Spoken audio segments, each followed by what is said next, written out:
विधानसभा निवडणूक 2024 उत्सव लोकशाहीचा महाराष्ट्र क्रांती न्यूज प्रस्तुत जनतेसाठी विशेष कार्यक्रम होऊ दे चर्चा। कुणाला मिळते खुर्ची, कोण राहतंय कुल, कुणाला लागते मिरची आणि कुणाची होते बत्ती गुल। कळवण सुरगाणा मतदारसंघात काय आहेत उमेदवारांचे विजन, भावी आमदारांकडून जनतेच्या काय आहेत अपेक्षा, त्यासाठी महाराष्ट्र क्रांती न्यूज घेऊन येत आहे खास कार्यक्रम होऊ दे चर्चा। सर्व उमेदवार एकच व्यासपीठावर आमने सामने होऊ दे चर्चा।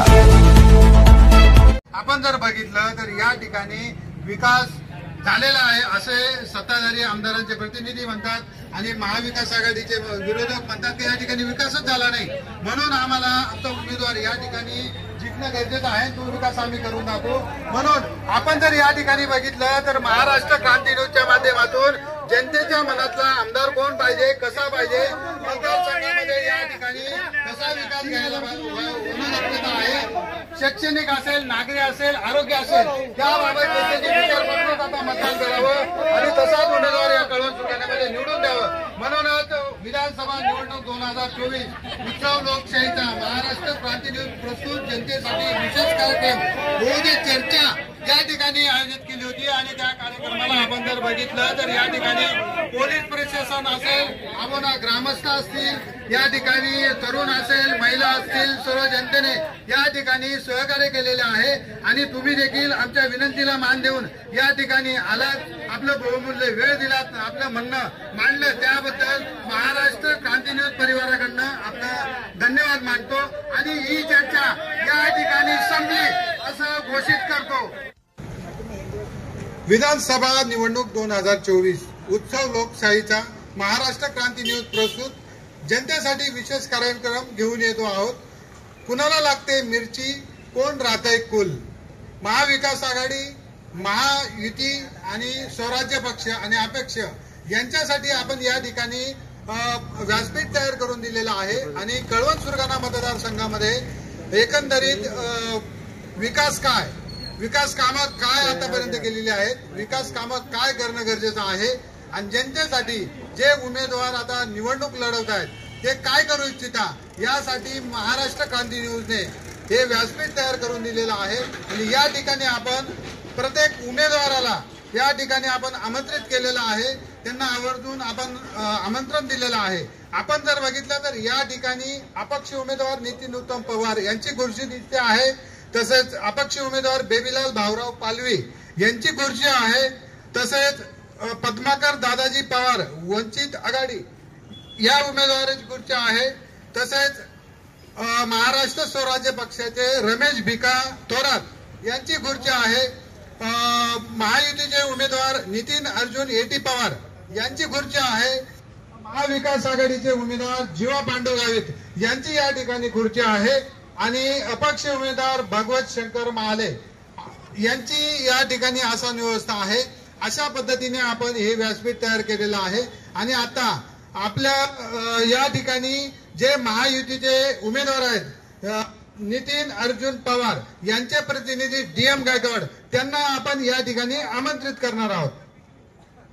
या आपण आता कार्यक्रमाला सुरुवात करणार आहोत आणि त्याच ठिकाणी आपण जे उमेदवार आहेत त्यांचे प्रतिनिधी आलेले आहेत, उमेदवार पण येऊ शकतात, आपण सगळ्यांना आमंत्रित केलेलं आहे। तसेच आपण सामाजिक कार्यकर्ते यांना देखील या ठिकाणी आमंत्रित केलेलं आहे, आपण आमंत्रित करणार आहोत ज्ञानदेव नाना पवार यांना। ज्ञानदेव नाना या इकडे।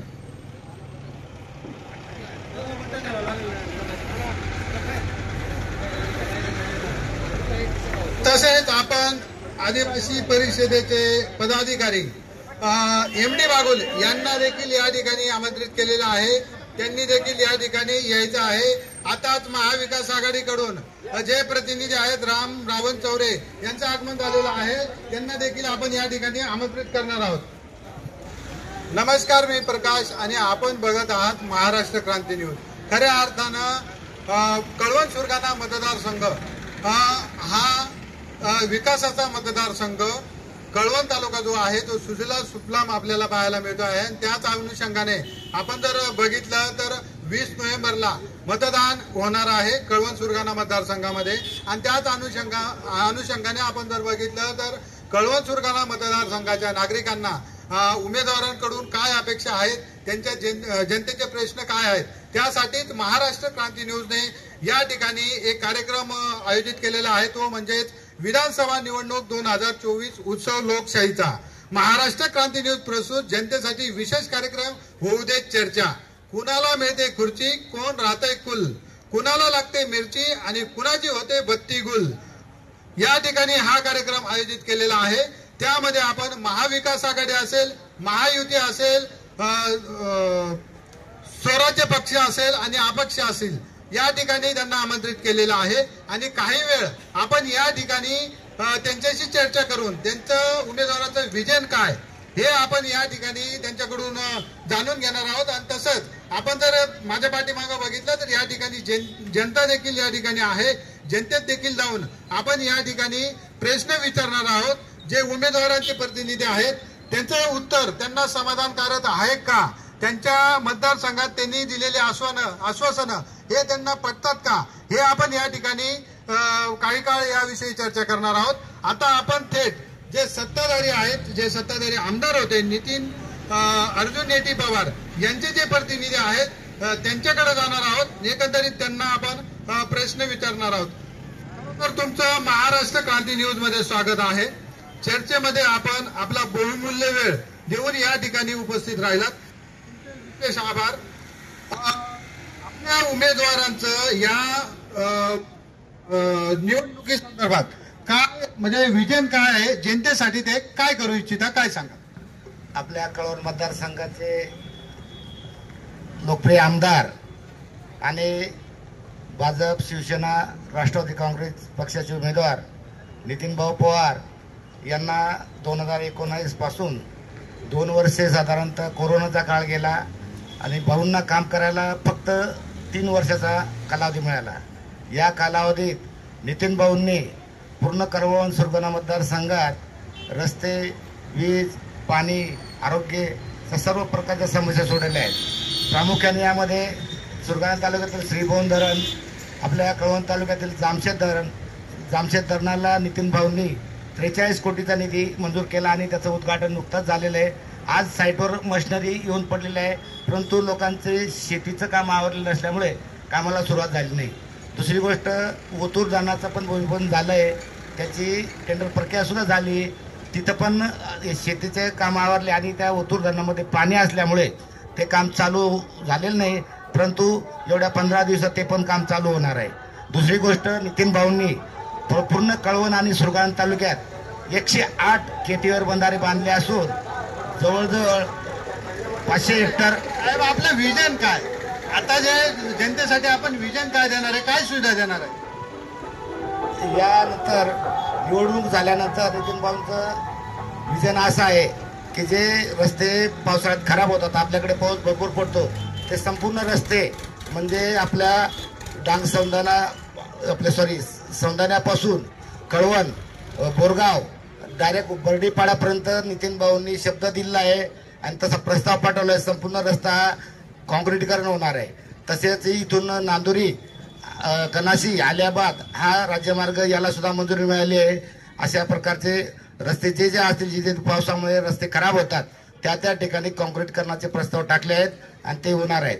दुसरी महत्वाची गोष्ट, भाऊंच्या स्वप्नात जे जलसिंचन करायचं होतं, ज्या ठिकाणी नदी गिरनार नदीवर असेल, त्या मोठ्या नद्यांवर ज्या ठिकाणी लोकांनी मागणी केली की आम्हाला केटीवर बंधारे पाहिजे, तिथं केटीवर बंधारे बांधून जलसिंचन क्षेत्र वाढवण्याचा भाऊंचा आटोकाट प्रयत्न आहे. तसेच आश्रमशाळांच्या बाबतीत किराड, गोपाळखडी अशा जवळजवळ 20 ते 25 आश्रमशाळांच्या शासकीय मुलींच्या वसतिगृहासाठी हॉस्टेल बांधण्यासाठी कामाला मंजुरी मिळाली आहे. टेंडर प्रक्रिया सुरू झालेली आहे.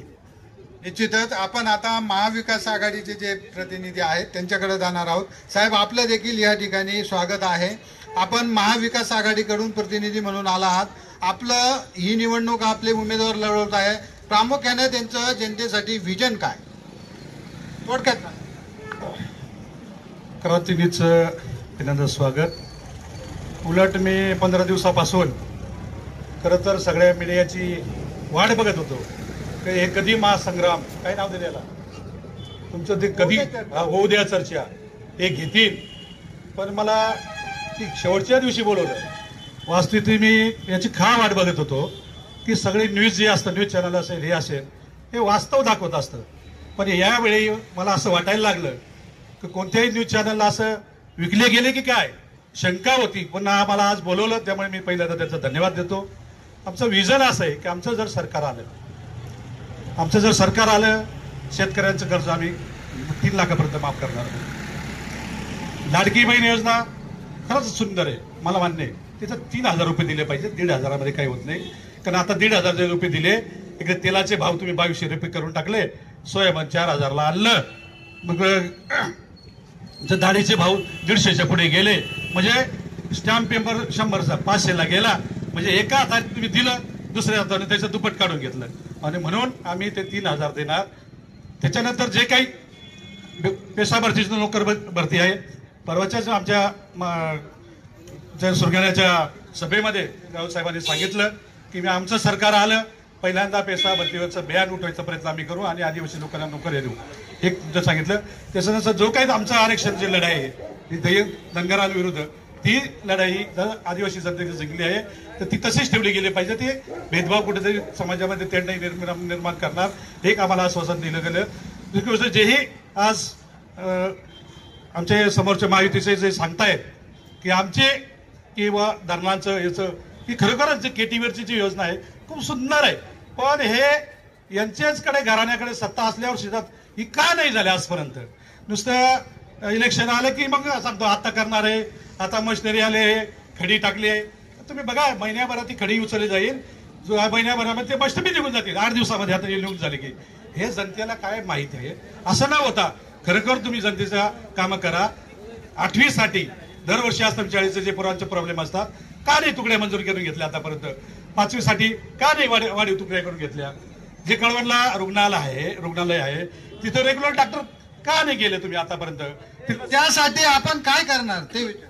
म्हणूनच सांगतो तुम्हाला की आमचं जर सरकारनं सिटी स्कॅन हे MRIचं जे मशीन हे रेग्युलर तिथं आलं पाहिजे आणि त्यात जे काही तज्ज्ञ असतात त्यांची भरती झाली पाहिजे, तरच जनतेला आपण सेवा देऊ शकतो. आता सध्याची जी परिस्थिती खूप वाईट आहे आणि आमचे जे काही विजन आहे काँग्रेस आणि मग आघाडीचे, ह्या आमच्या जे जाहीरनामा आहे त्या जाहीरनाम्यामध्ये आम्ही जनतेला आवाहन केलं आहे की याप्रमाणे आम्हाला तुम्ही मतं वाचा, तुमच्या मनाचं आम्हाला मतं द्या आणि त्या जाहीरनाम्याप्रमाणे आम्ही 100% जनतेला आम्ही ते आश्वासन त्याचं पूर्ण करू. धन्यवाद. परत तुमच्याकडे येतो. आता आपण पहिला राऊंड झाल्यानंतर सामाजिक कार्यकर्ते जे आहेत त्यांच्याकडे जाणार आहोत. यांनी सांगितल्याप्रमाणे हे त्यांचे जाहीरनामे पूर्ण करू शकतील का? काय वाटतं तुम्हाला? नमस्कार. त्यांचे विजन हे फक्त कागदापुरतेच मर्यादित आहे. हे फक्त आता निवडणुका आल्यात म्हणून हे फक्त यांचे विजन यांनी मांडलेत. मग 5 वर्ष यांनी केलं काय? जे विजन यांच्या मनात होते ते पूर्ण करायला लागत होते ना. जनतेमध्ये उतरून जे यांचे विजन होते ते पूर्णपणे, तुम्ही बघा शिक्षणाचे भाग, अजूनही आश्रमशाळांचा विषय घेतला तिथेही मुलांना ऍडमिशन नाही मिळत, अजून वर्गखोल्या वाढल्या नाही, शिक्षक नाही, अजूनही रोजंदारी शिक्षक कुठं जे मेन विषय झाले मॅथ, इंग्लिश, आश्रमशाळेत अजूनही ते शिक्षक अवेलेबल नाही आहेत. म्हणजे हे फक्त सांगतात यांच्या फक्त कागदावर आहे, फक्त कागदावर आहेत. आता आपण ज्ञानदेव नाना त्यांच्याकडे जाणार आहोत. नाना, त्यांनी त्यांचं विजन मांडलेलं आहे. आम्ही येणाऱ्या 5 वर्षात काय करू, ते तुम्हाला पटतं का? करतील का ते? काय वाटतं तुम्हाला? कोणतंही सरकार आलं तर ते काय फक्त आश्वासन राहतात. आपल्याला माहित आहे सर्वच आश्वासन, महायुती असो नाही तर महाविकास आघाडी असो, फक्त आश्वासन देतात पण पूर्तता होत नाही. मला वाटतं ते जो प्रतिनिधी येईल त्याने ते पहिलं विजन पूर्ण करायला पाहिजे. जो शब्द दिला तो पाळायला पाहिजे, पाहणं गरजेचं आहे. आता आपण पहिला राऊंड झाल्यानंतर आपण काही जनतेत देखील जाणार आहोत आणि त्यांचे जे विजन मांडलेलं आहे ते जनतेला पटतं का ते आपण जाणून घेण्याचा प्रयत्न करणार आहोत. आपण सर्वसाधारण जनतेकडे जाणार आहोत. आपण जर बघितलं तर या ठिकाणी बरीचशी जनता आहे, त्यांना यांचं विजन आहे पटतं का आपण विचारण्याचा प्रयत्न करणार आहोत. आता त्यांनी सांगितलेलं आहे जे विजन आहे ते तुम्हाला पटतं का? काय वाटतं? बरोबर आहे त्यांचं. काहीतरी या निवडणुकीमध्ये बदल व्हायलाच पाहिजे. यांना 5 वर्ष सत्ता देऊन यांनी जर काही कामं केले नाही तर या निवडणुकीत दुसऱ्या उमेदवाराला चान्स देऊन नक्की काहीतरी बदल घडायला पाहिजे. नक्की बदल घडायला पाहिजे. त्यांनी सांगितलं आम्ही नव्याने सिटी स्कॅन ज्या आरोग्य यंत्रणा असतील महाविकास आघाडीचे प्रतिनिधी म्हणताय का ते करू. जे महायुतीचे आहेत ते त्यांनी सांगितलं धरणं बांधू रस्ते करू. पटतं का तुम्हाला? पडतं पण व्हायला पाहिजे. आता अजून काही नागरिक आहेत, काही कार्यकर्ते देखील आलेले आहेत. आपल्या ज्या प्रतिनिधींनी सांगितलं आणि जे महाविकास आघाडीचे प्रतिनिधी आहे त्यांनी सांगितलं का फक्त कागदावर आहे, प्रत्यक्षात काहीच नाही. पटतं का तुम्हाला? नाही कामं केले ना. नितीन भाऊनी 5 वर्षात येऊन ओतूरचा धरणाचा प्रश्न मिटवला, जामल्याचा धरणाचा प्रश्न, जामशेतचा, आणि आमच्या आबोण्यामध्ये त्यांनी भरपूर कामं दिले. आता नवीन शिडगाव असतील तिथे कॉन्क्रीट रस्ता दिला, स्मशानभूमीचे कामं दिले. नंतर आमच्या आरोग्याचा प्रश्न असतात तिथे आरोग्याचं एक मोठं दवाखान्याचं हे दिलं. नंतर वॉटर सप्लायची आता योजना दिली त्यांनी. आणि भाऊंनी भरपूर विकास केला 5 वर्षात. गेल्या 40 वर्षात एटी पवार साहेबांनी पुण्यासारखं मोठं धरण बांधलं. या आमच्या कळवण तालुक्याचा जो विकास झाला आहे, आज ते पानदेवता त्यांना नाव पडलं, ते काही फुकट नाही पडलं. त्यांनी विकास केला, धरणं बांधले. याच्यावरून जनतेला माहिती आहे का विकास कोण करतील, कोणामागे विकासामागे लोक आहेत. त्यामुळे विकास केलाय. काका तुम्हाला त्यांनी सांगितलं, तुम्हाला पटतं का ते? आता आपण त्या ठिकाणी जाणार आहोत. आपण दुसऱ्या प्रश्नाकडे जाणार आहोत की जे आमदारांचे प्रतिनिधी आहेत त्यांच्याशी आपण चर्चा करणार आहोत.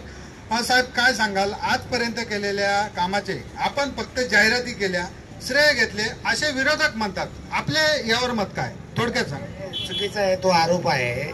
एक लक्षात घ्या, तुमच्या कळवण मतदारसंघात निवाणा भेंडीपासून तर डायरेक्ट शेवटच्या टोकापर्यंत बर्डी पाड्यापर्यंतच्या सर्व लोकांनी, आता तुमचेच मीडिया होते, प्रबोध युट्यूब चॅनल जे होते ना, त्या चॅनलवर लोक सांगतात की आम्हाला नितीन भाऊ पाहिजे.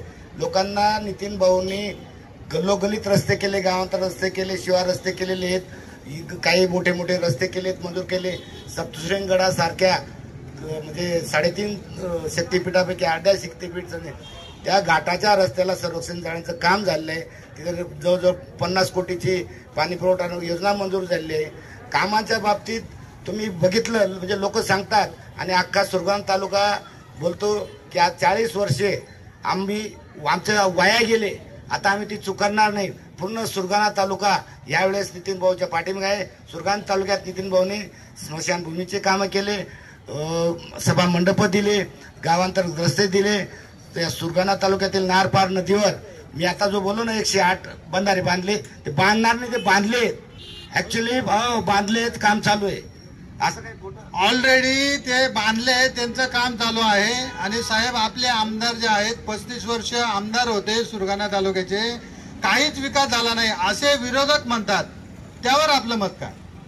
आमचे आमदार जे पी गावित साहेब आहेत हे काय म्हणजे बिगर सत्तेधारी होते. यांचे स्वर्गीय एटी पवार साहेब असतील हे काय सत्तेत होते. मग तरी सत्तेत असून किंवा आता आमदार नितीन पवार सत्तेत आहे, मग सत्तेत असून यांनी का धरणं बांधलं नाही का? यांच्याकडे 15 वर्ष सत्ता आहे ना, का नाही मग समजा नाही जे पी गावित केलं, मग हे का नाही करू शकलं? तुम्ही का नाही केलं असं म्हणतो? नाही असं झालं. ते पवार साहेब ऐकून घ्या, एटी पवार साहेबांना 2009 ते 2014 हा एक पिरियड मिळाला. या पिरियडमध्ये पवार साहेबांनी जे जे कामं प्रस्तावित केले होते, एक लक्षात घ्या, फॉरेस्ट सुरगाणा तालुक्यात संपूर्ण फॉरेस्ट आहेत आणि फॉरेस्टमध्ये जर धरणं बांधायची झाली तर फॉरेस्टची वन जमिनीची परवानगी मिळवायला केंद्रात प्रस्ताव दाखल करावा लागतो. सगळ्यात जाचक ज्या अटी धरणाच्या, आता जामशेत धरण 35 वर्षापासून का लांबलं की ते फॉरेस्ट आहे. फॉरेस्टचा याच्यातून आपल्याला लाईटचा पोल टाका झाला तर केंद्राची परवानगी लागते. फॉरेस्टमध्ये आपल्याला काही बांधायचं झालं आणि हे धरणं असतील, काही विकास मोठ्या योजना असतील, तिकडे फॉरेस्ट असल्यामुळे ते काम राहिलं. परंतु एटी पवार साहेबांचे स्वप्न होते श्रीगोंदा धरणाचं. श्रीगोंदा धरणाला 43 कोटी रुपये मंजूर झाले. सुरगाणा तालुका 108 केटीवर पूर्ण झाले असून ते तुम्ही फिरत असाल तर बघून या. लोकांना माहिती आहे, सुरगाणाची जनताच म्हणते भाऊंनी विकास केला, आम्ही 40 वर्ष मागे पडलो. हे काय आमचं बोलत नाही किंवा भाऊ आम बोलत नाही. आम्ही दुसरी गोष्ट, त्यांचा एकच आरोप आहे 2200 कोटी कुठे दिसत नाही. अहो यांना विकासच माहीत नाही. यांच्या आयुष्यात कधी विकासच केला आणि त्यांना विकास काय दिसणार? लोक म्हणतात 2200 कोटी, लोक सांगतात ना, लोक सांगतात 2200 कोटीचे कामं झालेत. गावागावात सांगतात. निवाण्यासारख्या गावात जेव्हा तुमचं एक चॅनल फिरलं, निवाण्या गावातलं एकाही माणसाने सांगितलं नाही की आमच्या गावात म्हणजे एक एक गावात 4-4, 5-5 कोटीचे, निवाण्यासारख्या गावात 36 कोटीचे काम दिले. दुसरी गोष्ट, आबोण्यासारख्या या शहरामध्ये 34 कोटीचे कामे दिले. तुम्हाला सांगतो, वरती बिरसा नगरला 10 लाखाचा रस्ता दिला, आमच्या दादासाहेब कॉलनीत 10 लाखाचा रस्ता दिला. डॉक्टर गरुड डॉक्टरचं जे हॉस्पिटल आहे कंचार चौथीचं 10 लाखाचं ते काम पूर्ण झालेलं आहे. पण साहेब, जे महाविकास आघाडी नेहमी आरोप करत गेली, मतदारसंघात तुम्ही फक्त ठेकेदारांचाच फायदा केला. 2200 कोटी निधी आणला, पण मतदारसंघात नागरी सुविधा पोहोचू शकल्या नाहीत. असे विरोधक तुम्हाला वारंवार चौक सभा असेल त्याच्या माध्यमातून म्हणताय. मला एक सांगा, कोणी आमदार असला तर ते पण आमदार होते का साहेब? आमदार स्वतः असला तर तो काय स्वतः रस्ते करतो का? ही शासनाची प्रक्रिया आहे. शासनाची प्रक्रियेनुसार त्या जे अधिकृत ठेकेदार असतात नोंदणीकृत, त्यांचं ते टेंडर काढलं जातं. आता जर एकच आमदार जर तो स्वतः थोडी रस्ते करणार आहे, त्याला ती प्रक्रिया आहे, ती शासनाची प्रक्रिया आहे. आणि ठेकेदार किती दिला आणि तर कामं कशी होतील? येतं साहजिकच आहे. साहेब, आपण जर बघितलं द्या उत्तर द्या थोडक्यात. मगाशी त्यांनी सांगितलं सुरगाण्याचे फॉरेस्ट प्रॉब्लेम आहे. आम्ही ते सांगतो, ते फॉरेस्टचे प्रॉब्लेम असले म्हणून तिथे आतापर्यंत कामं झाले, गावी साहित्य कमी पडले. मग हे जर सत्ताधारी मान्य करत असाल तर ते पण मान्य केलं पाहिजे. ही गोष्ट असते की हे जर कायम सत्तेत होते, सत्तेबरोबर गेले तरी काम करू शकले नाही. हे तर काय विरोधात आहेत समजा, तरी ते असं करतात. मग हे स्वतः मान्य करता असताना सुद्धा असं म्हणतात. दुसरी गोष्ट, आता मला तुम्ही माझ्यासाठी तुम्ही 10 वेळा फोन केला, मला त्या कनाशी पासून इथे यायला अर्धा तास का लागला? इतके जर खड्डे पडले तर कोणाच्या काळात झाले? तुम्ही जसं म्हटलं 2200 कोटी आणले, हे जर तुम्ही 10 ठेकेदारांना देणार, म्हणजे तुम्ही 50 ठेकेदार द्या ना, आदिवासी पोरांना द्या ना कामं, ती कामं लवकर होते. पण तुम्हाला कळवणचे 10 डोके सोडून तुम्हाला कुणाला द्यायचे नाही.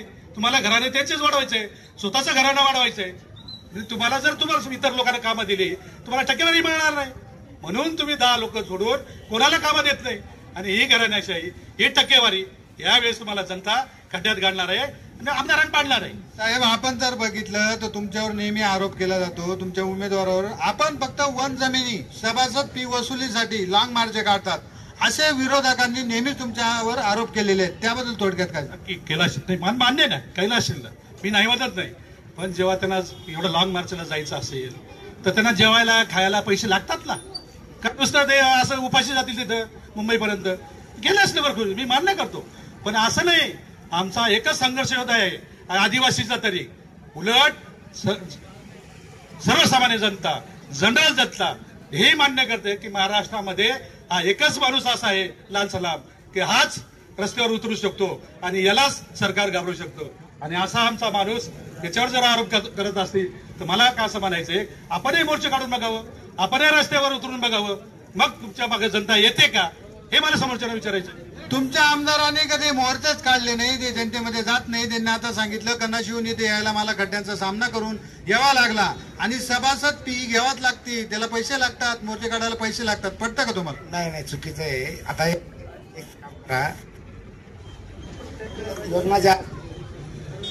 योजना त्यांनी राबवल्या, उदाहरण रेशन कार्ड, प्लॉटची फाईल तयार करायला काही लागत नाही. लक्षात घ्या, जर 1950 पासून ज्याने वन जमीन कसली असेल, त्याच्या बापांनी कसली असेल, त्याच्या मुलांनी कसली असेल, जर त्यांच्यावर काही दंड झाला असेल तर ते दंडाची पावती फक्त कोर्टातून लागते. अतिक्रमण त्याने या शेतसारा भरला असेल किंवा प्लॉटचा शेरा भरला असेल, त्या व्यतिरिक्त प्लॉटला जे वारसाचे संमतीपत्र वगैरे करायला होतं, 4 पानी फॉर्म असतं, त्याच्यावर वन कमिटीचा अध्यक्ष सचिव यांचं सह्या आणि ग्रामपंचायत ठराव लागतो. त्या प्रस्तावाला 300 रुपये हे पावत्या फाडतात. प्रत्येक कुठल्याही त्यांनी योजना राबवताना सभासदाकडून पावत्या पडतात, नितीन भाऊन असं काही केलं नाही. आणि दुसरी गोष्ट यांनी ठेकेदारांनी सांगितली, एक लक्षात घ्या, आम्ही 10 ठेकेदार नाही, म्हणजे आपल्या तालुक्यात जवळजवळ 150 ते 200 ठेकेदार आहेत. आणि दुसरी गोष्ट, त्यांचं आदिवासी ठेकेदारांनी पुढे येत नाही. स्वतः भाऊ आम्हाला सांगतात, अरे पुराणं तयार व्हा. पण एक लक्षात घ्या, आदिवासी माणूस शक्यतोवर या व्यवसायापासून दूर राहतो. आदिवासी समाजात पूर्वीपासून ठरलंय किंवा नोकरी केली तर ते लाईफ टाईम असतं. आदिवासी ठेकेदारांकडे किंवा आदिवासी मुलांकडे पूर्वी भांडवल नसल्यामुळे आदिवासी ठेकेदार याचे कोच आणि बाकीच्या ज्या ठेकेदारांना आम्ही सुद्धा सांगतो की पोरांनो, या रस्त्यावर उतरा, कामे करा, निधी रस्ते कामं द्यायला भाऊ तयार आहेत. हा त्यांचा आरोप खोटा आहे. 10 ठेकेदार नाहीत, 200च्या पुढे ठेकेदार आहेत. आणि यांना जर वाटत असेल यांनी बी यावं, यांनी बी कामं करावे ना, आम्ही कुठे यांना रोखतो? तुम्ही काय कामं करत नाही, तुम्ही पण ठेके घ्या असं म्हणतात. मला ते बरोबर आहेत म्हणून मी म्हणतो ना तुम्हाला, द्या ना आम्हाला, आम्ही तयार आहे. आमचे इंजिनियर पण तयार आहेत, आमच्या ग्रामपंचायती तयार आहे. का नाही ग्रामपंचायत नावं टाकत? तुम्हाला टक्केवारी मिळणार नाही म्हणून? नाही, हा आरोप साफ चुकीचा आहे. त्यांनी इथे पुरावा द्यावा आम्हाला, किती टक्के घेतले, कोणी घेतले. असं बोगस आरोप करायचा नाही. खोटे बिनबुडाचे आरोप हे मान्य नाहीत आम्हाला. बिनबुडाचे आरोप मान्य नाहीत. येतो तुमच्याकडे, येतो. आता सामाजिक कार्यकर्त्यांकडे जाणार आहोत. नाना, आपण जर बघितलं तर सत्ताधारी महाविकास आघाडी एकमेकावर चिखलफेक करते, ते पटतं का तुम्हाला? योग्य आहे का? मला वाटतं कोणी काय असे ना, विकासाच्या मुद्द्यावर बोला. नुसतं जो विकास झालेला आहे ना, तो पाहिलेला आहे, तो कमीत कमी मला एक म्हणायचं, एकमेकावर प्रत्यारोप करण्यापेक्षा आपल्या मतदारसंघाचा विकास कसा होईल, विकासावर बोला. विकास झालेला आहे. मी असं म्हणत नाही विकास झालेला नाही. 2200 कोटीचं तुम्ही सांगता, झालेले आहेत, कामं झालेले आहेत. ज्याने काम केलं ना, तो कोणी असो, महायुतीचा असो नाही तर महाविकास आघाडीचा असो, पण जो विकास काम करतो ना, तो काम करतो ना, त्याला प्रशंसा त्याची केलीच पाहिजे. असं आरोप करण्यात मजा नाही. ज्याच्यामध्ये खरोखर त्याने विकास केलेला आहे, तुम्ही विकासावर बोला. ठीक आहे, आपण प्रत्यारोप करतो, पण मला एक म्हणायचं, तो महाविकास आघाडीचा असो, महायुतीचा असो, कुठल्याही पक्षाचा असो, आपल्या तालुक्याचा विकास व्हायला पाहिजे. आपल्या तालुक्याचा, आपल्या मतदारसंघाचा विकास, जास्तीत जास्त निधी कसा मिळवता येईल, कसं आपल्याला आपल्या तालुक्याचा विकास करता येईल, याच्याकडे लक्ष द्यायला पाहिजे. एकमेकावर असं चिखलफेक चिखलफेक करू नका असं म्हणता येते. आताच त्यांनी सांगितल्याप्रमाणे महायुतीचे म्हणताय का सर्वसामान्यांना कामं द्यायला पाहिजे, हे म्हणताय का ठेकेदाराला जातात. मग एक सामाजिक कार्यकर्ते म्हणून तुम्हाला काय वाटतं, कोणाला मिळालं पाहिजे काम? ठीक आहे, ते काम कोणालाही द्या, आम्हाला कामाशी काही घेणं देणं नाही. कामं हे झालेच पाहिजे, पण यांनी जनतेचा विचार करा. आताच तेव्हा बोलले तहसीलचा विषय घेतला, तुम्ही बघा तहसीलमध्ये किती घेवाणदेवाण आहे. रेशन कार्ड मिळतो का सामान्य माणसाला? जातीचा दाखला मिळतो का? आज कास्ट व्हॅलिडिटी मिळत नाही, पेंडिंगला दाखले आहेत. किती दिवस झाले? मग यांनी त्यांचा विचार केला पाहिजे की तहसीलमध्ये काय चालतं. आणि हे विकासावर बोलतात, आम्हाला विकासाशी काही हे नाही. तुम्ही विकास करा ना, विकास तुम्ही करा. आम्हाला काय म्हणायचं, तुमचे ठेकेदार असतील, काय असतील नसतील ते द्या, आम्हाला त्यांच्याशी काही घेणं देणं नाही. पण जे सामान्य माणसाचे जे प्रश्न आहेत ते अजूनही सुटलेले नाही, कुठेही नाही. जर तुम्ही बघा, तुम्ही तहसीलला येऊन बघा की तहसीलला किती वाईट परिस्थिती आहे आपली. अजूनही जे सामान्य जनता आहे त्यांना अजूनही रेशन कार्ड मिळलेलं नाही किंवा जातीचे दाखले नाही, उत्पन्नाचे दाखले. नक्कीच या प्रश्नाचं उत्तर आपण आमदार प्रतिनिधींकडून ते म्हणताय का आजही गेलं तर रेशन कार्डला खेटरा मारावं लागतात, चक्रा मारावं लागतात, सहजासहजी कामं होत नाही. हे अत्यंत चुकीचं आहे. मी तहसीलमध्येच काम करतो. तिथले स्थानिक जे लोक ते पैसे घेत नाही. एक लक्षात घ्या, यांच्यासारखेच दलाल गावागावातून रेशन कार्डाचे प्रकरण जमा करून आणतात, 2-2 हजार घेतात. त्याचा तहसीलचा काही संबंध नाही. असे बरेच दलाल आहेत आपल्या पश्चिम पट्ट्यात. दलाल हे आमदारांना बदनाम करतात आणि आपल्या पश्चिम पट्ट्यात असे दलाल भरपूर आहेत. कोणाचं रेशन कार्ड काढून दे, 2000 दे. या दलालांचा पहिला बंदोबस्त आम्ही 100% निवडणार. नितीन भाऊ जेव्हा निवडू ना, त्यावेळेस या दलालांचा बंदोबस्त आम्ही पहिले करू. दलाली आहे म्हणून असो. सत्ताधारी करता डोळे, सत्तेदारांना पैसे, सत्तेदारांकडून जातात पैसे. मला असं म्हणायचंय, त्यांचं जर असं मत असेल, सत्ताधारी जर असं म्हणत असतील तर आपल्याला ही चर्चा शांततेत करायची आहे. कृपया सहकार्य करा. तुमच्याकडे पण येतो. कृपया सहकार्य करा. चांगली चर्चा चालू आहे, जनतेला पटत आहे. कृपया सहकार्य करा. थोडक्यात उत्तर द्या. पहिल्यांदा मी इथं एक सामाजिक कार्यकर्ता म्हणून आलेलो आहे. आम्ही कोणत्याही, पहिल्यांदा सगळ्या जनतेला मला सांगायचं आहे की आम्ही कोणत्याही पार्टीचं समर्थन करत नाही. आम्ही कोणत्याही पार्टीचं समर्थन करत नाही किंवा आम्ही कोणत्याही आजी माझी आमदाराचं आम्ही समर्थन करत नाही. आम्ही एक समाजाचे प्रश्न मांडण्यासाठी मी एक सामाजिक कार्यकर्ता म्हणून आहे, म्हणून चिखलफेक करण्याची गरज नाही. एकमेकांवर नेण्याचं नक्की चिखलफेक. आता आपण दुसऱ्या प्रश्नाकडे जाऊ. गोरगरीब जनता, शेतकरी, कष्टकरी यासाठी आपल्या उमेदवाराचं धोरण काय? तसेच रस्ते, पाणी, वीज, शैक्षणिक संकुल, बेरोजगारी, शेतकऱ्यांना हमीभाव, महिलांना सुरक्षा याबाबत आपला उमेदवार काय करू शकतो? गोरगरिबाचा जो एक मोठा प्रश्न आहे की 2005 पूर्वीचे जे काही सातबारे सरकारने दिले त्यांना, ते 10 गुंठे, 20 गुंठे, अर्धा एकर, 1 एकर, ते ज्याच्या ताब्यात जेवढे असेल तेवढे मोजून द्या आणि त्या द्याच्या 2005 नंतरचे जे असेल ते सरकार जमा करा. परंतु हे गरिबांना देण्याऐवजी आमदार, सत्ताधारी आमदार त्याच्या विरोधात पत्र देतो. म्हणजे आमच्या आदिवासी जनतेने मोठं व्हायचंच नाही का? आमच्या आदिवासी जनतेला ती जमीन प्लॉट मिळू द्यायचं नाही का? हा एक मोठा आमच्या समाजाचा अपमान केला, म्हणून मी त्याचा पहिल्यांदा निषेध करतो. राहिली गोष्ट वीज, पाणी, शेतकरी यांच्यात जे काही कनाशी या ठिकाणी स्वर्गीय A.T. पवार साहेबांनी 132 kVचा जो प्रस्ताव मांडला होता, तो प्रस्तावामध्ये त्यावेळेस काही अडचणी आल्या असतील, ते आजही झाले नाही, हेही मी मान्य करतो. त्याला कारण आहेत, मी ते सत्ताधाऱ्यांवर पण आरोप करणार आहे, त्याला कारण टेक्निकल अडचण आहे. परंतु जे काही पिंपळ्या सबडिशन होतं ते 4,90,00,000 सबडिशन खाली होतं. ते सबडिशन साठी 15 वर्षे वाट बघावी लागली. म्हणजे ते शेवटी आमचे JP गावित साहेबांनी बाऱ्याचं सबडिशन थांबवलं, ग्रँट इकडे वर्ग केली आणि ते आम्हाला जे काही 24 तासाचा जो 7-8 तासाचा जे विजेचा प्रश्न होता तो मार्गी लावला. मग असे जे प्रश्न आहेत तर दळवट ठिकाणी जरी असते ते आजूबाजूचे, आजही का तिथले आमदार, माजी मंत्री करू नाही शकले. म्हणून आमचं जे पुढचं टार्गेट आहे त्या वर्षा परिसरामध्ये जे काही लाईट जयदर परिसरातला जो प्रॉब्लेम आहे त्या ठिकाणी कसं सबस्टेशनचं 22चं 32 होईल, 32चं कसं पुढे वाढेल. नक्की ज्याच्यावर उत्तर घेऊ आपण. याच्यावर थोडक्यात उत्तर द्या. आणि दुसरा प्रश्न तुम्हाला सांगतो, लाडकी बहीण योजना तुमच्या शासनाची खूप बहुचर्चित योजना आहे.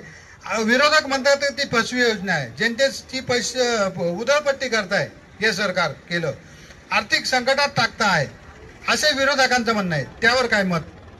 सर्वप्रथम त्यांच्या प्रश्नाला उत्तर द्या. मी काय म्हणतो, लाडकी बहीण जी योजना आहे ना, लोकांना फसवणं सोपं नाही. आता जर आपण फसवलं या घडीला तर दुसऱ्यांदा ते त्याचा विचार करतील ना. लाडकी बहीण योजना जशी इतर राज्यात चालू आहे, कर्नाटक झालं, इकडे आम्ही लाडकी बहीण योजना उलट या भाऊ निवडून आल्यानंतर किंवा आमचा उमेदवार निवडून आल्यानंतर किंवा आमची सत्ता आल्यानंतर पुन्हा आम्ही 21,000 रुपये करणार आहे लाडकी बहीणना. लाडकी बहीण योजना ही अत्यंत लाभदायी आहे. बरेचसे आपल्या ग्रामीण भागात लाडकी बहिणींना म्हणजे गळ्यात मंगळसूत्र भेटत नाही, इतकी वाईट परिस्थिती. गरीब मुलांना शिक्षण करायचं झालं, काही ना काही भूमिहीन आहेत, त्यासाठी आम्ही लाडकी बहीण योजना सुरू केली आहे आणि त्याला अत्यंत चांगला असा प्रतिसाद आपल्या मतदारसंघात मिळत आहे आणि ते तुम्ही विचारू शकता. तुमच्या उमेदवारावर नेहमीच आरोप केला जातो की ते VIP आमदार आहेत, आदिवासींशी त्यांना घेणं देणं नाही, विधानसभेत आवाज उठवत नाही, आंदोलकांना पैसा भरते, आंदोलकांकडे ते दुर्लक्ष करतात, असे गंभीर आरोप त्यांनी नेहमी केलेले आहेत. त्याबाबत खरंच तुमचे उमेदवार जे आहेत VIP आहेत? नाही, अत्यंत चुकीचं आहे. नितीन भाऊ इथे कोणालाही विचारा, माझ्याकडून माहिती गेल्यानंतर नितीन भाऊ कोणाच्याही सुखदुःखात कधी फोन केला, सुखदुःखात ते कोणाच्या सुखदुःखात, लग्न कार्यात आणि कायम 24 तास हजर असतात. कोणी फोन केला भाऊ पण फोन उचलतात, ताई पण फोन उचलतात. म्हणून आज 2019 नंतर 5 वर्षात नितीन भाऊ कळवण मतदारसंघात अत्यंत लोकप्रिय झाले, सर्वांना भेटणार झाले. भाऊंनीवा असं काचेत फिरतात VIP आमदार, हा आरोप अत्यंत खोटा असून यांच्या पायाखालची वाळू घसरू लागल्यामुळे नितीन भाऊंना प्रतिशत प्रचंड मिळत असल्यामुळे याचे खोटेनाटे आरोप करत आहेत. दुसरी महत्वाची गोष्ट, पेसा भरतीच्या बाबतीत 1 ऑगस्ट 2021 रोजी जेव्हा महाराष्ट्रातले पेसा भरतीचे मुलं इथे नाशिकला गोलकवर बसले, त्यावेळी सुरुवातीलाच आपले नितीन भाऊ पवार, मंजुळताई गावित, नरहरी झिरवाळ हे त्यांच्याबरोबर बसले होते उपोषणाला.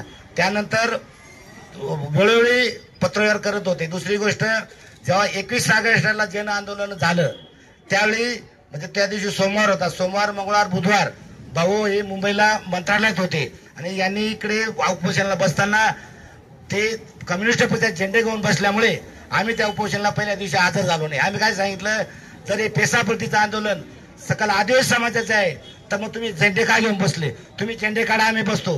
जेव्हा यांनी झेंडे काढले तेव्हा आम्ही सर्व भाऊ, मी, नितीन भाऊ पवार, आम्ही सर्व कार्यकर्ते 500 गाड्या घेऊन त्या नाशिकला जो मोर्चा होता त्या सभास्थळी केलं, परंतु तिथं त्यांनी काय राजकारण केलं?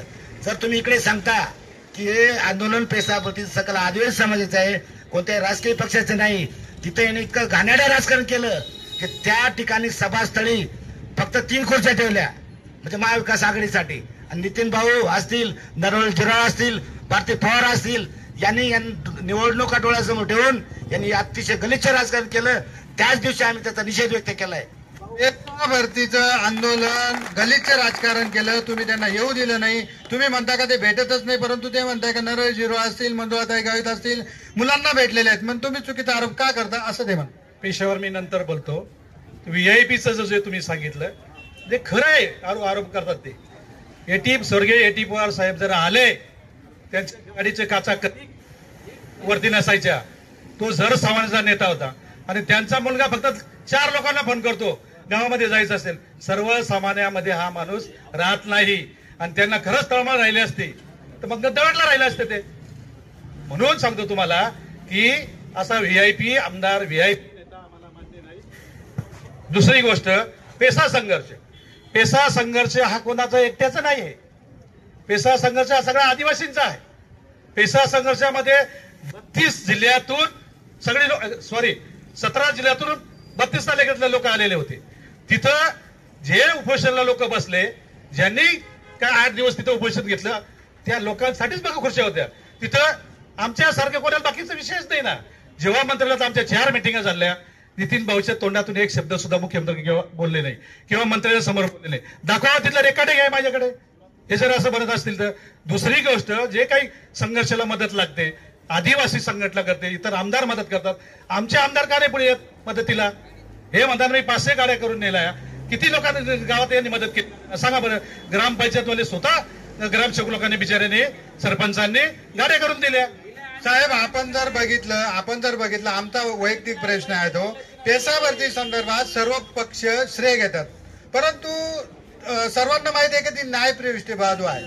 शेवटी कोर्टाचा निकाल, जोवर न्यायालयाचा निकाल येत नाही तोपर्यंत पेसा भरती होऊ शकत नाही, हे सर्वांना माहिती आहे. मग निवडणुकीच्या तोंडावरच हे करतात का? एकदम बरोबर आहे. तेच मी तुम्हाला सांगतो की खरंच आहे, ही स्टंटबाजी केली त्यांनी. मी तुम्हाला पहिलं सांगतो की तुम्हाला पण हा प्रश्न आहे, विरोधकांना देखील. स्टंटबाजी नाही, मला पण म्हणत नव्हतं. मी काय होतो की जे संघर्ष करणार योद्धे त्यांना बोलवलंच नाही. परस्पर तुम्ही सरकारमध्ये द्या मानधन म्हणजे तुम्ही आम्हाला जागल्याच बनवायचं का?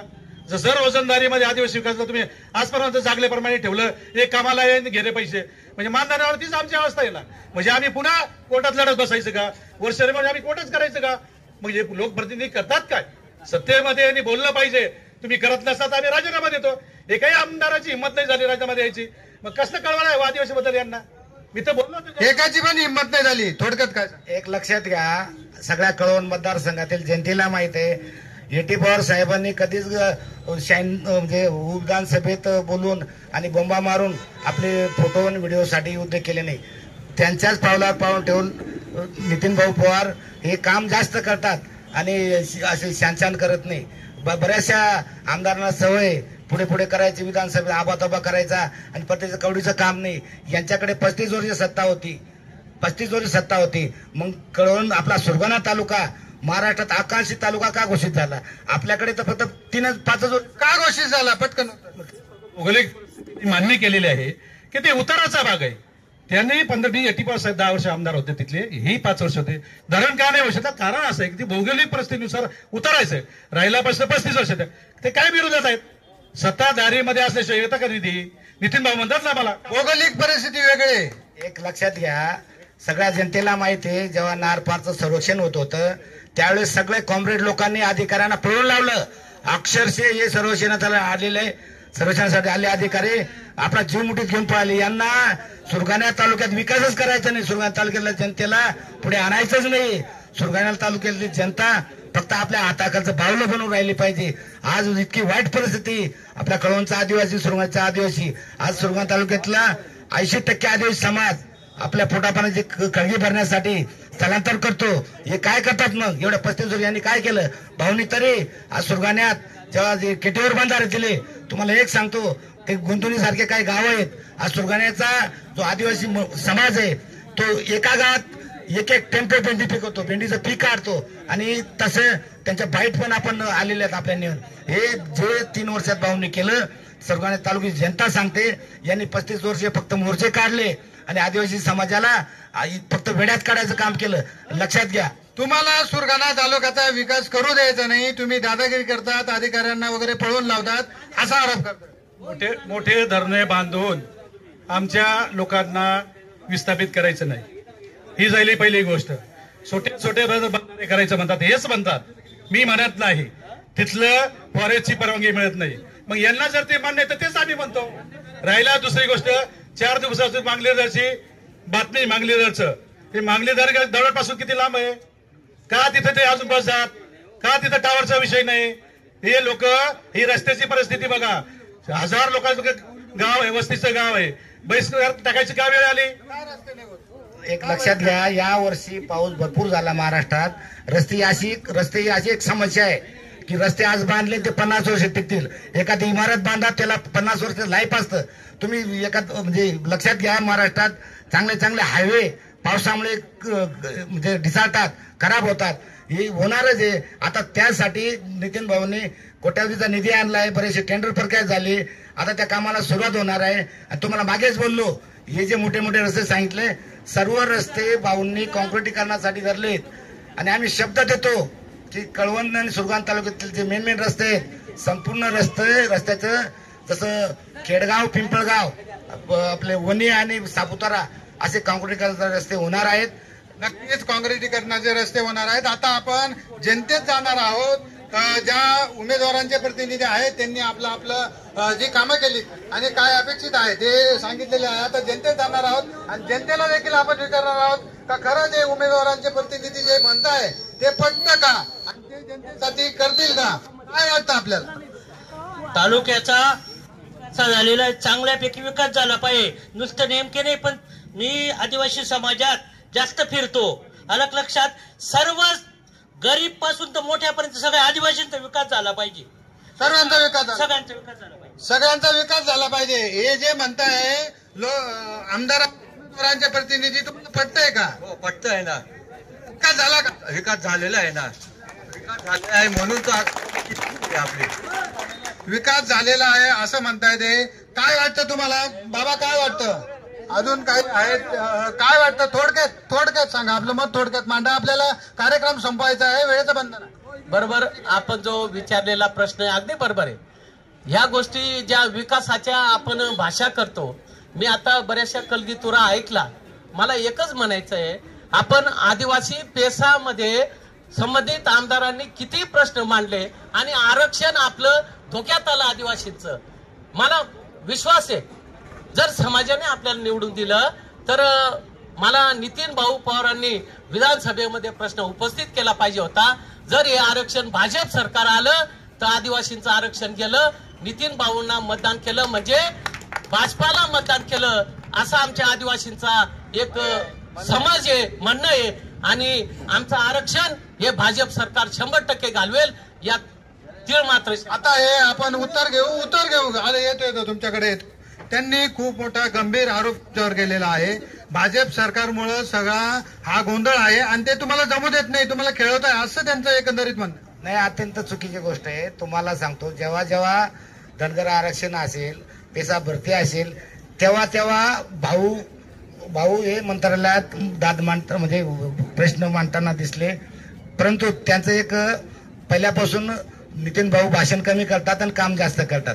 ते असं मी तेव्हाच नाही का बोललो, चंकोगरी भाऊ करत नाही म्हणून त्यांना असं वाटतं की भाऊ काहीच करत नाही. पण आमच्याकडे पुरावा आहेत. प्रत्येक ठिकाणी जेव्हा असे प्रश्न आले समाजासंदर्भात तेव्हा भाऊंनी पत्रावर केला आहे, संबंधित मंत्र्याला भेटलेले आहेत. आणि त्यांचा जो आरोप आहे अत्यंत बिनबुडाचा आहे आणि खोटा आरोप आहे. साहेब, आपल्याला चर्चा संपवायची आहे, वेळेचं बंधन आहे. थोडक्यात यांच्या प्रश्नाचं उत्तर द्या. आणि दुसरं म्हणजे आपले जे उमेदवार आहेत निवडून आल्यावर, खरं तर आपण बघितलं तुमच्या महाराष्ट्रात 4च जागा आहेत, बहुतेक 4च जागा तुम्ही लढवलेल्या आहेत. आणि आता जर तुमचा उमेदवार निवडून आला, तुमचा उमेदवार पक्षाशी एकनिष्ठ राहील का बंडखोरी करेल, काय सांगाल. मग असे तुम्ही जे सांगितलं, त्यांना एक प्रश्न होता की नितीन भाऊने काय विधानसभेत केलं. मग त्याने ते मिनिस्ट जनतेसमोर ठेवलं पाहिजे. यांचं तोंडच कधी उघडलं नाही. यांनी फक्त टक्केवारीसाठी कामं केली. यांनी सर्वसामान्य जनतेसाठी काही प्रश्न विचारलेला नाही. राहिला आमच्या उमेदवारांचा, आम्ही आघाडीमध्ये आहोत. जे काँग्रेसचा अजेंडा आहे, जो आमचा शरद पवार साहेबांचा अजेंडा आहे, आमचा उद्धव ठाकरे साहेबांचा अजेंडा आहे आणि त्या अजेंडाप्रमाणे आम्ही 100% त्यांच्या बरोबर आहोत. कुठे आमचे चारही उमेदवार आले किंवा कोणी 1-2 उमेदवार जरी आले तरी आम्ही कुठेही उडी मारणार नाही. आम्ही काही 50 खोके घेणारे माणसं नाही. 50 खोके घेणारे माणसं नाही आणि आम्ही जे जनतेसाठी आहे ते आमचा उमेदवार करेल. पडतं का? नाही, हे चुकीचं आहे. हे काहीतरी आता त्याचे 100% पडलेले ते तुम्हाला आजच सांगतो. त्यांचा पराभव पण काहीतरी उठायचं, बिनबुडे 4 आरोप करायचे. दुसरी गोष्ट, भाऊनी जो पत्रव्यवहार केलाय हा कॅमेऱ्यामध्ये कैद करा. जे पेसा भरती असेल तुम्ही 6 पत्र वाचा. पुरावे देतोय ते, पुरावे आहेत. मंत्रालयात जे प्रश्न विचारले जातात मिनिट्स असतात त्याची बाईट मला म्हणायचं हे कागद म्हणतात ना तुम्ही पण ते म्हणता आमचा उमेदवार जो आहे तो बोलतो कमी, कामं जास्त करतो. बोलतो म्हणजे तो बोलत नाही. तो जर प्रश्न सोडवणार कसं? तुम्ही जर प्रश्न मांडले तर जनतेचे प्रश्न सुटतील. काय वाटतंय एक सामाजिक कार्यकर्ते म्हणून हे जे महाविकास आघाडी महायुती जे एकमेकांना चिखलफेक करता आहे, पटतं का तुम्हाला? काय वाटतं?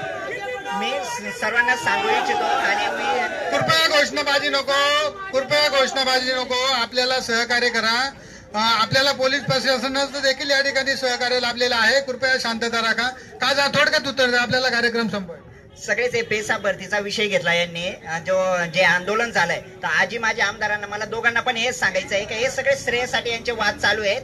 पण जे आंदोलन केलं ते माझ्या समाजाने केलं आणि त्या जे पोरं बसले होते आणि त्यांना सर्व आदिवासी संघटनांनी पाठिंबा देऊन आणि तो आंदोलन यशस्वी केला. म्हणून यांनी कोणी जास्त उड्या मारू नये. हे श्रेय फक्त जे आंदोलनाला बसले होते त्याच पोरांना ते श्रेय गेलं पाहिजे. आणि ते सर्व व्यासपीठावर मोजक्याच लोकप्रतिनिधींना का बोलवलं? तेच म्हणतात ते भास्कर बागरेंना बोलवलं, जयंत दिंडेंना बोलवलं, त्यांच्याच बाजूचे का बोलवलं? मी तेच म्हणतोय. मी माझं पहिल्यांदा तुम्ही ऐकून घ्या. मी आजी माझी बोललो, जे आता विद्यमान आहेत किंवा ते माझे आहेत, मला यांच्याशी काय घेणं त्याने. मला एवढंच सांगायचं ते श्रेय घेत आहेत. आज आजी बी माझी घेत आहेत. जे तुम्ही बोलले का त्या 3 खुर्च्या ठेवल्या, किती ठेवल्या, आम्हाला त्याच्याशी काय घेणार नाही. का त्यांनी श्रेय घेतला किंवा ते खाली बसले होते ते बोलला की आम्हाला चान्स दिला नाही म्हणून ते श्रेय घेत आहेत. आम्हाला त्याच्याशी घेणार नाही. मला एवढं सांगायचं आहे का जे आंदोलन उभं केलं त्या पोरांनी केलं. ज्या मुलांनी, आदिवासी मुलांनी आंदोलन उभं केलं, कोणत्याही नेत्याचं आंदोलन नव्हतं, त्यामुळं श्रेय घेण्याचं काम नाही. थोडक्यात सांगा. एक लक्षात घ्या, जे पेसा भरतीमध्ये जे मुलं होते त्यांना आता जवळजवळ 150 ते 200 ऑर्डर निघाले, शिक्षक भरती झालेली. ते पेसा भरतीचे मुलंच आपल्या भाऊंच्या व्यासपीठावर त्यानेच मान्य केलं की आम्हाला नितीन भाऊन मदत केली. आणि हा जो आरोप आहे ते त्यांना टाळतायत ना. आता जशा तुम्ही इथे खुर्च्या ठेवल्या, उमेदवार नेत्यांनी खुर्च्या मोकळ्या ठेवल्या का नाही, मग त्यांना त्यावेळेस लाज का वाटली नाही? आम्ही सगळे असताना फक्त 3च खुर्च्या का तिथे ठेवल्या? तिथे जर नितीन भाऊंना दिला असता चान्स, भारती पवारांना चान्स दिला असता, चारोस्कर साहेबांना चान्स दिला का 3 खुर्च्या ठेवल्या? थोडक्यात आमचे ते संघर्ष योद्धे होते. त्यांनी 6 दिवस उपोषण घेतलं. यांनी 1 दिवस तरी उपोषण बसले का? हे उपोषण घेतलं का? यांना ऐकतं कोण तिथं बसू देणार आहे? हेच आमच्या जे योद्धे आहेत त्यांनाच बसवा. विद्यार्थ्यांच्या म्हणण्याच्या पलीकडे आम्ही काही केलेलं नाही. जे मुलांनी सांगितलं तेच प्रमाणे आम्ही केलं. नक्कीच आपण आता पुन्हा एकदा सामाजिक कार्यकर्त्यांकडे जाणार आहोत. आपण जर बघितलं नाना, एक विचार केला, बऱ्याच वेळा तुम्ही चर्चा बघितली, काय वाटतं तुम्हाला कळवण सुरगाणा विधानसभेचा उमेदवार हे सगळं करू शकेल आणि जनता त्यांना पचवून घेईल का? मला एक म्हणायचं आहे की कळवण सुरगाणामध्ये मी जनतेकडे पण येतो. थांबा. नाही आपल्याला उमेदवारांचे प्रतिनिधी महत्वाचे आहेत. त्यांच्या जनतेसाठी विजन काय त्यांचं महत्वाचं आहे. ते पण घेतो. ऐकून घ्या. आता पेसा भरतीचं चालू आहे. तिथं मला माहित आहे की आदिवासी संघटना जी आहे, आदिवासी संघटनेने आपल्या महाराष्ट्रामध्ये आदिवासी 25 आमदार आहे. याच्यामध्ये एक भाजपचा आहे, राष्ट्रवादीचा आहे, शिवसेनेचा आहे. मला एक म्हणायचं आहे की जोपर्यंत हे 25 आमदार, आदिवासी आमदार एकत्र येत नाही तोपर्यंत आदिवासीचा काही निकाल लागणार नाही. हे जर 25 आमदार एकत्र आले तर महाराष्ट्राचा मुख्यमंत्री सुद्धा आदिवासी होऊ शकतो. पण हे आदिवासी कोणी भाजपमध्ये, कोणी राष्ट्रवादीमध्ये, कोणी प्रत्येकाला विरोध राहतो. भाजपमध्ये गेला त्याला बोलायला चान्स नाही. काँग्रेसवाले असले काँग्रेसवाले निर्णय घेत नाही. प्रत्येक पक्षामध्ये विखुरलेले आहेत. जोपर्यंत आदिवासी संघटनेकडून जो आमदार होईल, 25 आमदार जे आहेत ते होतील ना, तेव्हा आपल्याला खरा न्याय भेटेल. तोपर्यंत नाही भेटणार. नाना, एक शेवटचा प्रश्न, आपल्याला कार्यक्रम संपवायचा आहे. 2024 ची जी कळवण सुरगाणा विधानसभेची जी निवडणूक आहे, ती जनता कशाच्या पाठबळावर उमेदवारांना निवडून देईल, काय सांगाल?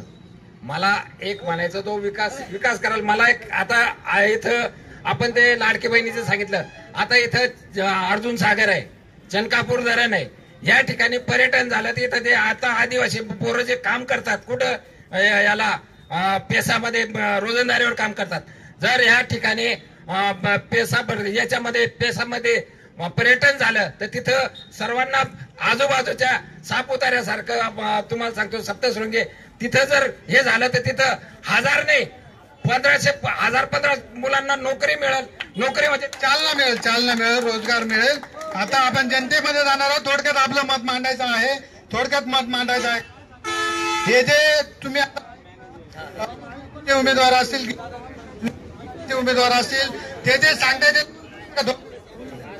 मला बाकीचं काहीच बोलायचं नाही. जे आतापर्यंत आम्ही कामं केलेले, आम्ही जर कळवणला गेलो आम्हाला कोणी काही ओळखत नाही. पण जयश्री मॅडमनं आम्हाला असं केलेलं आहे, कोणाचा जातीचा दाखला नाही, कोणाचा रेशन कार्ड नाही. मग सांगितलं, मॅडमला फोन केला तर आम्हाला मिळायचं. त्यांच्या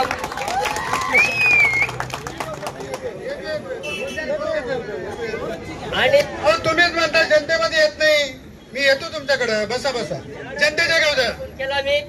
मॅडम, माझं असं काम झालेलं नाही. एखाद्याचा जन्म दाखला नसेल, एखाद्याचा उत्पन्नाचा दाखला नसेल, मग त्यांनी सांगायचं मला, गायकवाड तू कुठं उभा आहे? मी त्या आता 3 नंबर खोलीमध्ये तेवढा आवाज सांगून. अजून काही जनतेकडे जाणार आहे. तरुण पण आहेत. काय वाटतं एक तरुण म्हणून काय वाटतं तुम्हाला? हे जे उमेदवारांच्या प्रतिनिधींनी विधान दिलेले ते पटतं का तुम्हाला? जनतेसाठी योग्य आहे? आमच्या कळवण तालुक्यात भरपूर विकास झालेला आहे. सगळीकडे विकास झालेला आहे. सगळे कामं झालेले आहे. आजपर्यंत या मागच्या वर्षी म्हणजे मागच्या काळात जेव्हा जेपी गावीत होते तेव्हा आबोण्यात एक चक्कर पण मारली नाही त्यांनी. आबोण्यात एक चक्कर देखील मारली नाही. 2014 ते 19 काळामध्ये आबोण्यात चक्कर मारली नाही असं म्हणताय ते जेपी गावीत असेल. आता ज्याच्या त्याचा जो मांडणी कशी करायची हा त्याचा प्रश्न आहे. पण मी त्यावेळेला शासकीय सेवेत होतो. आता रिटायर होऊन जेपी गावीत त्यांच्या मागे मी उभा आहे. पण मला एक असं सांगायचंय, जे तिथपर्यंत पोहोचले नाही, मग हे जामशेद धरण आणि ओतूर धरण कसे मंजूर झाले? क्लिप ऐकवा ना, द्या ना, ऐका ना, क्लिप ऐकवा. माझं काहीच म्हणणं नाही. त्यांच्याकडे पुरावा आहे. मुख्यमंत्र्यांची क्लिप ऐकवा. मी ते खोटं असेल तर आजच मी ह्या राजकारणापासून लांब होईल. मी राजकारणी नाहीये. आभण्यामध्ये जी चांगली सभ्य मंडळी आहे, माझे व्यापारी बांधव आहेत, त्यांना पण आपण हे उत्तर घेऊ, त्यांच्याकडून पण घेऊ. परत एकदा जनतेकडे जाणार आहोत. काय वाटतं तुम्हाला? काय वाटतं? हे जे म्हणता आहे, सर्वसाधारण जनता म्हणते आहे विकास झाला, महाविकास आघाडी म्हणते विकास नाही झाला, पटतं का? त्यांना डोळ्याला दिसत नाही का? जेवढा कळवण तालुका सुजलाम सुफलाम झाले यांनी कधी पाहिलं नाही का? स्थानिक राहून यांचा फायदा काय मग? विकास कामं का दिसत नाही यांना? जो विकास नितीन भाऊंनी केला यांना दिसत नाही का? मग सर्वसाधारण लोक म्हणतात नितीन भाऊंनी विकास केला. अजून काही एक तरुण म्हणून काय सांगाल? तरुण म्हणून कळवण सुरगाण्याचा आमदार कसा असावा आणि शैक्षणिक असेल, आरोग्य असेल, काय करू शकतो? नितीन भाऊंनी जो विकास केलाय मागच्या 5 वर्षात तो खूप छान केलेला आहे. अतिशय आपण सुरगाणा भागात गेलो तर त्या ठिकाणी अक्षरशः रस्त्यांची अवस्था फार बिकट झालेली आहे. पण आपल्या इकडचे कळवण तालुक्यातले रस्ते बघितले तर सुजलाम सुफलाम विकास झाला. कळवण सुरगाण्यामध्ये विकास झाला असं म्हणता आहे. आता आपण या साईडला जाणार आहोत. आपण जर बघितलं तर या ठिकाणी पण आहेत. काय सांगाल? थोडक्यात मत मांडा आपलं, थोडक्यात. आता त्यांनी त्या बॉन्डीचा विषय मांडला की कळवण सुरगामध्ये रस्त्याची अवस्था एवढे बिकट झालेली. मला एक सांगा, येथून आव्हानापासून कळून जाईपर्यंत रस्त्याची बिकट अवस्था आहे काही चांगली, मला एवढं सांगा फक्त. सर, मी जर आज 5 वर्षापासून त्यांच्याकडे सत्ता असताना कळवण सुरगाण्यात जोही व्यक्ती सत्तेत असून जर प्रचार करायची वेळ येते, सत्तेत असून प्रचार करायची वेळ येते, जो व्यक्ती विकास करतो त्याला प्रचार करायची गरज येत नाही. मी आज जनतेला उमेदवार कळणार कसा काय? जनतेला कळालेलं आहे. माझी उमेदवार आहे महाविकास आघाडी. महाविकास आघाडी हे जनतेने ठरवून ठेवलेलं आहे. आजही जनतेने ठरवून ठेवलेले आहे, महाविकास आघाडीशिवाय पर्याय नाही. टोक्यातला माणूस नकोय आम्हाला, 50 टोक्याला माणूस नकोय आम्हाला, इमानदार. थोडक्यात कळवण सुरगाणा विधानसभा मतदारसंघाचा जो विकास पाहिला, नितीन भाऊंनी भरपूर विकास केलेला आहे, ते आम्ही मान्य करतो. पण आता संघर्षासाठी, आदिवासी जनतेच्या संघर्षासाठी जीवा पांडू काळाची गरज पडलेली आहे. ही आदिवासी बांधवांना मान्य करावा लागेल. या समाजासाठी एक संघर्ष केला म्हणून पेसा भरती झाली. नानांनी जो प्रश्न उपस्थित केलेला आहे, आदिवासी अनेक संघटना असतील, अनेक संघटनांनी काही पाठिंबा दिला नाही, कोणी उपोषणला बसलं नाही, पण जीवा पांडू एकटा उमेदवार तिथे बसलेला होता. हे मला मान्य आहे. इथपर्यंत बोलतो. थोडक्यात आपण काय सांगाल? मला एक म्हणायचंय की आपला जो संविधान आहे, आपल्याला सहकार्य अपेक्षित आहे. कृपया विनंती आहे, सहकार्य अपेक्षित आहे. आता आपण जनतेच्या प्रतिक्रिया घेतलेल्या आहेत. आता आपण उमेदवारांचे प्रतिनिधी त्यांच्याकडून आपण प्रतिक्रिया घेणार आहोत आणि कार्यक्रम आपण कृपया शांतता राखा. कृपया शांतता राखा. आपल्याला पोलिसांचं सहकार्य आहे. कृपया शांतता राखा. आपल्याला जी चर्चा आपण ठेवलेली आहे, आपण जर बघितलं तर या ठिकाणी आपण प्रत्येकाला आमंत्रित केलेलं आहे. कळवण सुरगाण्यामध्ये एकूण 7 उमेदवार होते. त्यांना आपण या ठिकाणी आमंत्रित केलेलं होतं. आपलं विजन जनतेसाठी मांडण्यासाठी त्यांना आपण महाराष्ट्र क्रांती न्यूजच्या माध्यमातून संधी उपलब्ध करून दिलेली होती. परंतु आपण जर बघाल तर या ठिकाणी अपक्ष येऊ शकले नाही, स्वराज्य पक्षाचे उमेदवार येऊ शकले नाही आणि जे लोकप्रतिनिधी आहेत त्यांचे प्रतिनिधी या ठिकाणी आलेले आहेत. आपण आता थोडक्यात आपल्याला कार्यक्रम संपवायचा आहे. जनतेच्या प्रतिक्रिया ऐकल्या, विरोधकांच्या प्रतिक्रिया ऐकल्या, त्याबाबत शेवटचं उत्तर आपलं काय असेल आणि आपला उमेदवार जनतेसाठी थोडक्यात काय करू शकेल? आमचा उमेदवारासाठी जे आता जे कामं केले त्याच्यापेक्षा मागे तर फक्त आम्हाला 3च वर्ष भेटले. आता 100% आम्ही निवडणार आहेत, तुम्हाला ग्वाही देतो.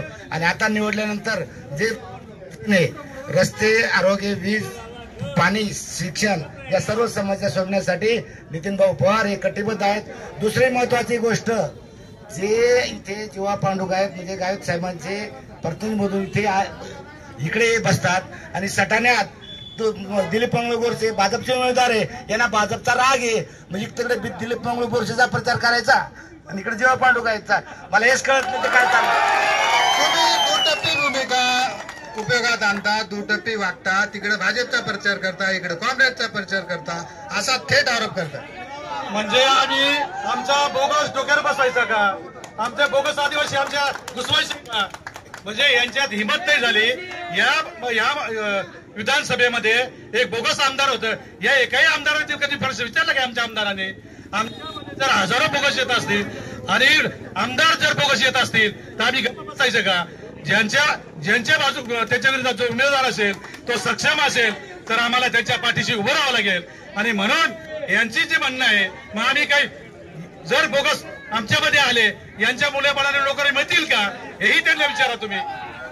आता कुठे आदिवासी सामाजिक कार्यकर्त्यांकडे जाणार आहोत. 2च शब्दात उत्तर द्या.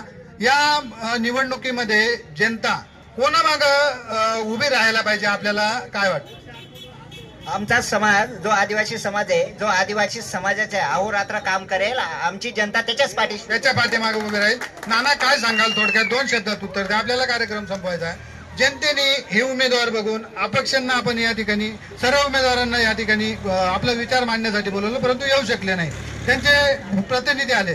जनतेने कोणामागे नक्की उभं राहायला पाहिजे आणि आपल्या मतदारसंघातला विकास करून घेतला पाहिजे काय वाटतं? मला वाटतं जनतेने असं नाही याच्याच मागे उभं राहायला पाहिजे, त्याच्याच मागे नाही. जो आपल्या तालुक्याचा, आपल्या भागाचा, आपल्या मतदारसंघाचा विकास करेल त्याच्या पाठीशी जनतेने जायला पाहिजे. निश्चितच आपण जर बघितलं तर या ठिकाणी आरोप झाले, प्रत्यारोप झाले, जनतेचे आपण या ठिकाणी प्रश्न घेतले. आपल्याला वेळेचे बंधन आहे म्हणून आपण कार्यक्रम संपवतो आहे. बराच वेळ झाला. आपण या ठिकाणी जनतेचे प्रश्न घेतले, लोकप्रतिनिधींचे जे प्रतिनिधी आलेले आहेत त्यांचे देखील प्रश्न घेतले, सामाजिक कार्यकर्त्यांचे घेतले. आपण जर बघितलं तर या ठिकाणी विकास झालेला आहे असे सत्ताधारी आमदारांचे प्रतिनिधी म्हणतात आणि महाविकास आघाडीचे विरोधक म्हणतात की या ठिकाणी विकासच झाला नाही. म्हणून आम्हाला आमचा उमेदवार या ठिकाणी जिंकणं गरजेचं आहे. तो विकास आम्ही करून दाखवू. म्हणून आपण जर या ठिकाणी बघितलं तर महाराष्ट्र क्रांती न्यूजच्या माध्यमातून जनतेच्या मनातला आमदार कोण पाहिजे, कसा पाहिजे, मतदारसंघामध्ये या ठिकाणी कसा विकास घ्यायला होणं गरजेचं आहे, शैक्षणिक असेल, नागरी असेल, आरोग्य असेल, त्याबाबत जनतेने विचार करूनच आता मतदान करावं आणि तसाच उमेदवार या कळवण सुधारण्यामध्ये निवडून द्यावं. म्हणूनच विधानसभा निवडणूक 2024 उत्सव लोकशाहीचा महाराष्ट्र क्रांती न्यूज प्रस्तुत जनतेसाठी विशेष कार्यक्रम होऊ दे चर्चा या ठिकाणी आयोजित केली होती आणि त्या कार्यक्रमाला आपण जर बघितलं तर या ठिकाणी पोलीस प्रशासन असेल, आपण ग्रामस्थ असतील, या ठिकाणी तरुण असेल, महिला असतील, सर्व जनतेने या ठिकाणी सहकार्य केलेले आहे आणि तुम्ही देखील आमच्या विनंतीला मान देऊन या ठिकाणी आलात, आपलं बहुमूल्य वेळ दिलात, आपलं म्हणणं मांडलं, त्याबद्दल महाराष्ट्र क्रांती न्यूज परिवाराकडनं आपलं धन्यवाद मानतो आणि ही चर्चा या ठिकाणी संपली असं घोषित करतो. अशाच नवनवीन बातम्या पाहण्यासाठी आमच्या महाराष्ट्र क्रांती न्यूज या YouTube चॅनलला लाईक करा, सबस्क्राईब करा आणि बेल आयकॉनला प्रेस करा.